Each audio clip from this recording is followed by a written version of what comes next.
दो नीली सूटकेस लिए हुए इस व्यक्ति को सिर्फ एक लैपटॉप चोरी के जुर्म में पकड़ा जाता है। लेकिन पकड़े जाने के बाद उसकी जो सच्चाई का खुलासा होता है, उससे दुनिया आज तक अनजान थी। आगे आगे जब ये आप कहानी सुनोगे और इस शख्स की सच्चाई के बारे में जानोगे, तो आप किसी भी अनजान व्यक्ति के ऊपर भरोसा करना कितना मुश्किल होता है, इस बारे में आपको पता चलेगा। और इस कहानी के अंत में आपके लिए एक संदेश भी है, तो इस कहानी को पूरा सुनिएगा। अब मैं आपको ले चल रहा हूँ अहमदाबाद सितंबर 2024 रेलवे स्टेशन की उस कहानी। वंदे भारत ट्रेन में एक मुसाफिर मुसाफरी कर रहा था और उसका एक लैपटॉप चोरी हो जाता है। तो वो जो भी रेलवे अथॉरिटीज होती है, वहाँ पे पुलिस स्टेशन में वो कंप्लेंट बुक करवाता है कि उसका एक लैपटॉप चोरी हो गया है। अब पुलिस के लिए ये बहुत सी आसान सी बात थी कि अगर चोरी हो गया है तो वो उस शख्स तक पहुंच जाएंगे, क्योंकि वंदे भारत ट्रेन ऐसी ट्रेन है जहाँ पे कोई भीड़भाड़ नहीं होती है। वहाँ पे वही लोग होते हैं जिनका रिजर्वेशन पहले से किया गया होता है, और उसके दूर पे फिश आई कैमरास भी लगे हुए होते हैं। जो कैमरास के जो वाइड एंगल्स होते हैं वो काफी होते हैं कि आसपास की जो भी चीजें हैं उसको एक्यूरेटली कैप्चर कर पाए। अब जब पुलिस वो जो शख्स था जिसका लैपटॉप चोरी हुआ था, उसकी सीट के आसपास के जो सीसीटीवी फुटेज है वो चेक कर दिए, तो उनको एक शख्स दिखता है जो वही सीट के आसपास भटक रहा था। अब पुलिस को उसके ऊपर शक जाता है। पुलिस उसके ऊपर और इन्वेस्टिगेशन करती है और सीसीटीवी फुटेज से उसको फॉलो अप करती है कि वो वहां से फिर कहाँ कहाँ गया। तो पता चलता है कि वो स्पेसिफिक इस जगह से निकल के एक रिक्शा में बैठ के 2 सूटकेस लेके वो निकल चुका हुआ होता है। अब पुलिस चेक कर दी है कि वो बंदा किस सीट पे बैठा हुआ था। तो पुलिस को ये भी पता चल जाता है कि ये जो इंसान है उसकी ये पर्टिकुलर ये नंबर की सीट थी। अब उस सीट का रिजर्वेशन चेक कर दे, तो वो जो शख्स था उसने अपने आइडेंटिटी कार्ड से वहां पे सीट बुक करवाई हुई थी। अब जब उसने रिजर्वेशन अपने आइडेंटिटी कार्ड से करवाई हुई थी, तो उसका मोबाइल नंबर भी वहां पे डिस्प्ले हो रहा था। इस मोबाइल के जरिए उनको पता चलता है कि ये कोई हर्षित चौधरी नाम का लड़का है, जो कि 30 से 35 या 40 साल के आसपास की उसकी एज होनी चाहिए। तो पुलिस इस नंबर पे कॉल करती है। वहां पे हर्षित सामने से जवाब देता है, और जब हर्षित को पुलिस उस लैपटॉप के बारे में पूछती है, तो हर्षित बहुत ही सहम से एक शांत स्वभाव से आंसर देता है कि हाँ, मेरे पास वो लैपटॉप है, लेकिन ये मेरे पास गलती से आ गया है। मैं तो खुद इसको सामने से पुलिस तक पहुंचाने वाला था। अब ये जवाब सुन के पुलिस आश्वस्त भी हो जाती है कि हमें फाइनली वो लैपटॉप मिल चुका है। लेकिन उसका एक और साइड भी थी। पुलिस इसको एक शक की नजर से भी देखती है कि ये बात जो भी पुलिस तक पहुंची थी, जो हर्षित ने गई थी, वो तब गई थी जब पुलिस ने सामने से कॉल किया था। अगर कोई भी व्यक्ति है, उसको अगर कोई भी अनजान चीज मिलती है, तो उसकी रिस्पॉन्सिबिलिटी ये आती है, या तो वो पुलिस से कांटेक्ट करे और उसके पास जो चीज़ आ गई है उसके बारे में वो बता दे, या फिर जो भी, अगर वो बस में ट्रैवल कर रहा है तो जो भी बस अथॉरिटीज़ है उनको बता सकता है। अगर वो रेलवे में ट्रैवल कर रहा है तो जो भी रेलवे अथॉरिटीज़ होती है उसका भी कांटेक्ट कर सकता है। तो पुलिस को ये पता था कि इस बंदे ने, ये जो हर्षित चौधरी है, उसने सामने से कांटेक्ट करके ये बात नहीं बताई हुई है कि उसके पास ये लैपटॉप गलती से आ गया है। जब पुलिस ने सामने से हर्षित को कांटेक्ट किया, तब हर्षित ने इसका ये जवाब दिया कि उसके पास वो चीज़ गलती से आ गई थी। तो पुलिस का उसके ऊपर शक करना तो बनता ही था। अब पुलिस हर्षित को बुला दिए कि आप पुलिस स्टेशन आ जाइए और जो भी लैपटॉप आपको मिला है वो यहाँ पे सबमिट करवा दीजिए। हर्षित पुलिस स्टेशन पहुंचता है और पुलिस उसके पास से लैपटॉप ले लेती है। अब पुलिस अपने इन्वेस्टिगेशन में हर्षित से थोड़े क्रॉस क्वेश्चन करना शुरू कर दिए। अब जब हर्षित से क्रॉस क्वेश्चन करना शुरू करती है, तो हर्षित उसके आंसर में बहुत ही शांत तरीके से जवाब देता है। लेकिन जब क्वेश्चंस थोड़े और बढ़ते हैं, तो हर्षित कहता है कि मैं तो सामने से ये एक्सेप्ट किया है मैंने कि लैपटॉप मेरे पास आ गया था, और जब आपने बुलाया तो मैं सामने से लैपटॉप देने पुलिस स्टेशन आ भी गए, फिर भी मुझ पर इतने सारे क्वेश्चंस क्यों किए जा रहे हैं। तो हर्षित इस तरीके से थोड़ा गुस्सा हो जाता है। उसका बिहेव जो शांत था वो अग्रेसिव हो जाता है, और फिर हर्षित ऐसी बात करता है कि आप जिस शख्स से इतनी आसानी से बात कर रहे हो, जिसको आप एक मामूली इंसान समझ रहे हो, जिसको आप हर्षित चौधरी समझ रहे हो, वो इंसान मेजर हर्षित चौधरी है। वो मेजर है इंडियन आर्मी का। ये सुन के पुलिस के लिए और एक झटका था कि अगर ऐसी कोई बात है तो ये शख्स पहले भी तो बता सकता था, और उसका जो रवैया था, जो बाद में चेंज हुआ था, वो एक अग्रेसिव नेचर वाला था। तो पुलिस का शक इसके ऊपर और बढ़ता है, क्योंकि वो इंसान हर्षित चौधरी अपने आप को मेजर कह रहा है और अपनी पोस्टिंग का जो दावा कर रहा है उससे वो पुलिस को धमका भी रहा है कि मैं आपको ये कर दूंगा, मैं आपको वो कर दूंगा। बाकी जो पुलिस के लोग थे वो थोड़े से सहम से जाते हैं, लेकिन यहाँ पे तारीफ करनी होगी एसपी बलराम जी मीना की। अब जो एसपी बलराम जी मीना होते हैं वो हर्षित चौधरी के धमकाने पर डरते नहीं है, या फिर उसकी किसी भी बात को सच मानने से पहले और थोड़े क्रॉस क्वेश्चंस करना जरूरी समझते। वो हर्षित चौधरी से पूछते, अगर आप मेजर हो तो फिर आपको तो किसी ना किसी आर्मी पॉइंट पे होना चाहिए, आपकी तो भी ड्यूटी होनी चाहिए, तो आप यहाँ पे क्या कर रहे हो। उसके जवाब में हर्षित चौधरी एसपी साहब को बताता है, जो बलराम जी थे उनको बताता है कि मैं यहाँ पे शादी के लिए लड़की देखने आया हुआ हूँ और मैं छुट्टी पे हूँ। तो एसपी साहब सामने से कहते कि अगर ऐसी बात है तो जो भी छुट्टी की जो लीव एप्लीकेशन होती है तो वो आप दिखा दीजिए। अब उसके जवाब में हर्षित कहता है कि वो लीव एप्लीकेशन वो ऑलरेडी कहीं पे भूल चुका हुआ है, तो उसके पास वो अभी फिलहाल है। अब पुलिस को ऐसा कोई भी सबूत नहीं मिला था जिससे वो मान पाए कि ये सच मेजर है और वो छुट्टी पे यहाँ पे आया हुआ है।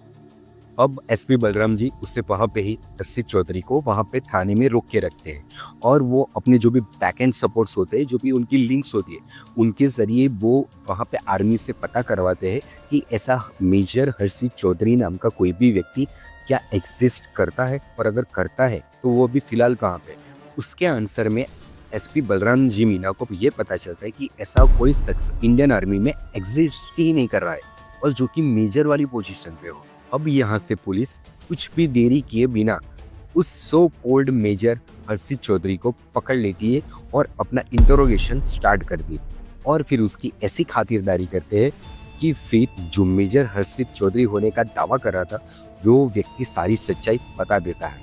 वो हर्षित चौधरी पुलिस को बताता है कि वो अलीगढ़ के जमालपुर का रहने वाला शहबाज अली है। अब यहाँ पे पुलिस के लिए ये चौंकाने वाली बात थी कि एक इंसान एक रॉन्ग आइडेंटिटी से, एक रॉन्ग नेम से मुसाफरी कर रहा था, और उसका इंटेंट क्या था ये अभी तक पता नहीं चला था। पहले शहबाज अली इंडियन आर्मी में जरूर था, लेकिन वो पहले की बात है। उसकी जब फर्स्ट पोस्टिंग हुई तो वो दिल्ली में हुई थी। उसके बाद वो जम्मू कश्मीर से सिलीगुड़ी ट्रांसफर हो जाता है। शहबाज अली का रिकॉर्ड, जो सर्विस रिकॉर्ड है, वो इतना अच्छा कुछ खास था नहीं। उसकी जो इरेगुलरिटी थी, जो आर्मी के जो रूल्स होते, वो थोड़े थोड़े समय में वो ब्रेक करता रहता था। तो इन सारी चीज़ों की वजह से 2023 में शहबाज अली को आर्मी से निकाल दिया जाता है। शहबाज अली के जो फादर थे मुश्ताक खान, वो भी एक रिटायर्ड पर्सन थे, और उसका एक भाई था जो एयरफोर्स में था। अब चौंकाने वाली बात ये है कि ये जो शहबाज अली नाम का लड़का है, और उसका ये कहना था पुलिस के फर्स्ट इंटरोगेशन में कि वो शादी के लिए अहमदाबाद आया है किसी लड़की को देखने के लिए। उसकी 2019 में ऑलरेडी शादी हो चुकी हुई होती है, तो वो एक मैरिड पर्सन था और उसके 2 बच्चे भी थे। वेस्टर्न रेलवे पुलिस और अहमदाबाद पुलिस एक साथ में रह के काम करना शुरू करते हैं। पुलिस के सामने कुछ सवाल थे, जैसे कि ये जो पर्सन है शहबाज अली, वो हर्षित चौधरी के नाम से क्यों अपनी आइडेंटिटी बदल के घूम रहा है, और अगर वो घूम रहा है तो वो कहाँ कहाँ घूमा है, और उसने इस आइडेंटिटी का कहाँ कहाँ उपयोग किया है या फिर दुरुपयोग किया हुआ है। उसका अहमदाबाद आने का रीज़न क्या था, और वो जो हर्षित चौधरी नाम के व्यक्ति की आइडेंटिटी से घूम रहा है, क्या ऐसा कोई इंसान सच में एग्जिस्ट करता भी है या नहीं, और अगर करता है तो उसके साथ क्या हुआ है, क्या इसने उस इंसान को कुछ नुकसान पहुंचाया हुआ है, या फिर उसकी आईडी इसके पास कैसे आई। तो पुलिस के पास ऐसे बहुत सारे सवाल थे जो शहबाज अली से निकालवाने के अभी बाकी थे। शहबाज को जांच के लिए जब अहमदाबाद ले आया जाता है तो उसके पास उसकी जो भी आइडेंटिटीज होते हैं और उसका जो मोबाइल होता है वो जब्त कर लिया जाता है। और इन सब के बीच जब शहबाज की इतना इंटरोगेशन हो रहा था, तब शहबाज के मोबाइल नंबर पे एक कॉल बहुत ही बार बार रिंग करे ही जा रहा था। जब पुलिस उस कॉल को रिसीव करती है तो सामने से किसी औरत की आवाज़ आती है, जो कि एक लड़की की आवाज़। पुलिस की आवाज़ सुन के लड़की भी थोड़ी शॉक हो जाती है, क्योंकि उसने ये कॉल अपने पति को किया हुआ था।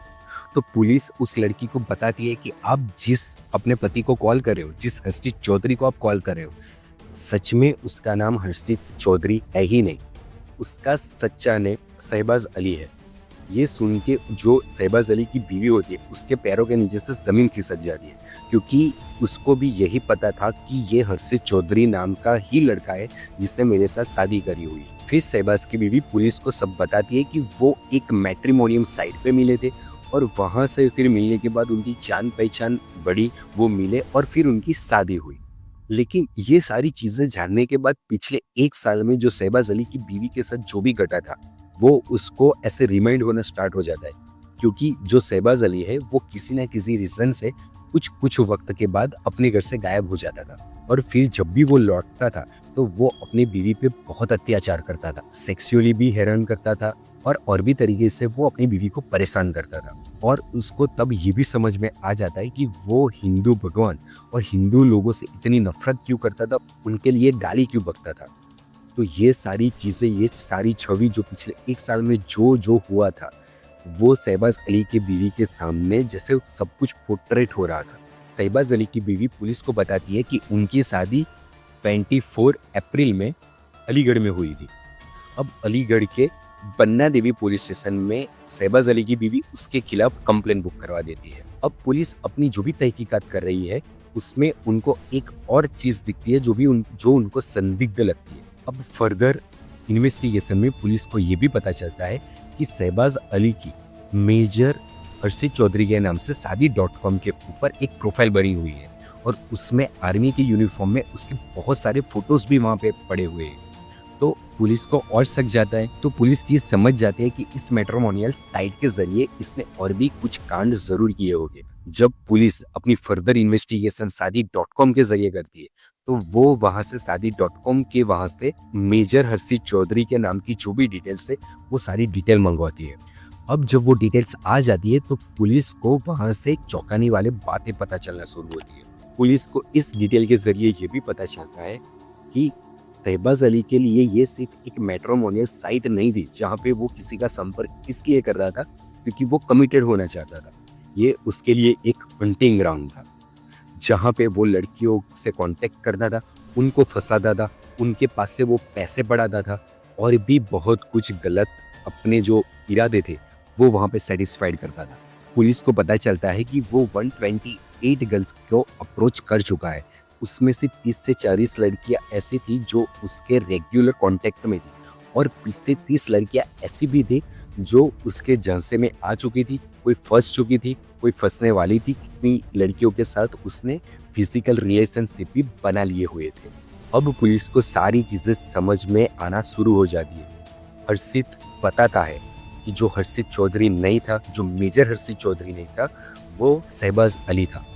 वो बताता है कि वो ऐसी मैट्रिमोनियल साइट के जरिए वो लड़कियों को फंसाता है, उनको इमोशनल ब्लैकमेल करता है, उनको शादी का झांसा देता है, तो उनका वो शारीरिक शोषण भी करता है और उनके पास से पैसे भी बढ़ा लेता है। और उसको जब पता चल जाता है कि सामने वाले लड़कियों से अब उसको कोई भी फायदा नहीं है, तो वो उनको छोड़ के चला जाता है। फर्दर इन्वेस्टिगेशन में पुलिस को पता चलता है कि वो जो फेक आइडेंटिटी थी, जो मेजर हर्षित चौधरी के नाम से बनी हुई थी, वो असल में भरतपुर के एक रहने वाले हर्षित जोधन नाम के व्यक्ति की थी। किसी तरह शहबाज़ अली के पास ये आइडेंटिटी कार्ड आ जाता है और वो आइडेंटिटी कार्ड में वो जो जोधन नाम था वो चेंज करके वहाँ पे वो चौधरी लगा लेता है और इस तरह एक फेक आइडेंटिटी वो बना लेता है। इस फेक आइडेंटिटी कार्ड के जरिए उसने जबलपुर में एक फेक बैंक में अकाउंट भी ओपन करा रखा हुआ था, जिसमें कितने ट्रांजैक्शन तो 7-7, 8-8 लाख के भी थे। तो यहाँ से पुलिस को सब कुछ पता चल जाता है। वो जो भी अमाउंट थी वो पुलिस फ्रीज करवा लेती है। इस शहबाज़ अली के चक्कर में कौन कौन फंसा है, पुलिस उस विक्टिम तक पहुंचने का प्रयास अपना शुरू कर देती है। पुलिस को 2 लड़कियां मिल जाती है जो इसका शिकार बनी हुई थी और पुलिस और भी जो लड़कियां हैं जो भी इसका शिकार बनी हुई थी शहबाज़ अली का, उन तक पहुंचने की बहुत सारी कोशिश कर रही है। अब पुलिस अपनी तरीके से ये प्रयास कर ही रही है कि जो भी विक्टिम बना हुआ है वो सामने आए तो पुलिस उनकी मदद कर पाए। अब पुलिस तो अपना काम कर ही रही है। पुलिस 2 लड़कियों को ढूंढने में सफल भी हुई है, लेकिन पुलिस का इन्वेस्टिगेशन जारी है।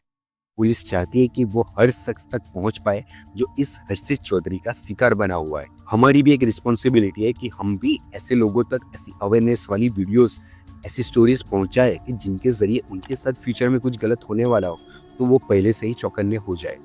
तो आप ये कर सकते हो, इस वीडियो को ज़्यादा से ज़्यादा शेयर कर सकते हो, इसलिए ताकि ये वीडियो जिस तक पहुंचे उसको पता चले कि दुनिया में ऐसे लोग भी हैं जो इस तरीके से भी फंसाते हैं। आप अपने जो भी लव्ड वंस है, जो आपके आसपास के जो लोग हैं, उन तक ये वीडियो पहुंचा के आप उनकी मदद ज़रूर कर सकते हैं। तो आप भी सेफ रहिए और आप अपने पहचान वाले अपने परिवार के लोगों को भी सेफ रखिए। ये सो कॉल्ड हर्षित चौधरी जो कि शहबाज अली था, वो तो पकड़ा गया, लेकिन ऐसे बहुत से फेक हर्षित चौधरी दुनिया में घूम रहे जो इसी तराक में है कि वो किसी ना किसी का नुकसान करते या फिर किसी ना किसी को फंसा ले। अब ये हर्षित चौधरी इस स्टोरी में मेल है, लेकिन ज़रूरी नहीं है कि ऐसे गलत काम करने वाले लोग मेल या मेल ही हो। वो मेल भी हो सकते हैं, वो फीमेल भी हो सकते हैं। तो अगर आप मेल हो या फीमेल हो, इससे फ़र्क नहीं पड़ता। ऐसा कोई भी इंसान जो आप तक पहुंचता है और जो आपके लिए बिल्कुल भी नोन नहीं है, तो उस पे भरोसा करने से पहले आप 100 बार सोचिए। देखो, आप मुझे अपना दोस्त समझो या भाई समझो, मैं आप तक ऐसी बात ज़रूर पहुंचाना चाहूँगा कि जो मैं चाहता हूँ कि मेरे अपने परिवार या मेरे जो भी लव्ड वंस है, उन तक ये ज़रूर पहुँचे। आपको रेड फ्लैग के बारे में पता ज़रूर होना चाहिए। रेड फ्लैग ये चीज़ है कि अगर आपको कोई भी इंसान मिलता है जिसके ऊपर आपको भरोसा करना चाहिए या फिर नहीं करना चाहिए, ये पहले आपके ऊपर सवाल आए, तब ये रेड फ्लैग आ जाता है। अब हमें कैसे पता चलेगा कि कोई इंसान हमें मिला है तो वो अच्छा है, सही है या नहीं है, या फिर उसके ऊपर शक करना चाहिए कि नहीं करना चाहिए? तो इसके बारे में मैं आपको बता दूं, अगर कोई भी इंसान आपको मिलता है, फर्स्ट पॉइंट, अगर कोई भी इंसान आपको मिलता है, वो पहले से ही आपके बहुत क्लोज आने का ट्राई करता है, तो पहले आप थोड़े चौकन्ने हो जाइए और उसके बारे में और जानना शुरू कर दीजिए। दूसरा पॉइंट है, अगर कोई आपसे मिलते ही अपनी फैमिली की कोई ऐसी सिचुएशन बताए और आपको इमोशनली ब्लैकमेल करने का ट्राई करे, तो भी आपको चौकन्ना होना पड़ेगा। थर्ड पॉइंट है, अगर कोई इंसान आपको मिलता है और वो अपनी दुख भरी दास्तान सुना के आपसे कुछ ना कुछ लेने की कोशिश करता है, चाहे वो पैसे हो या किसी भी तरह की ऐसी सिंपैथी लेने का ट्राई करे, तो आपको उस वक्त भी चौकन्ना होना पड़ेगा। तो ये तो सिर्फ ऐसे एग्जाम्पल है।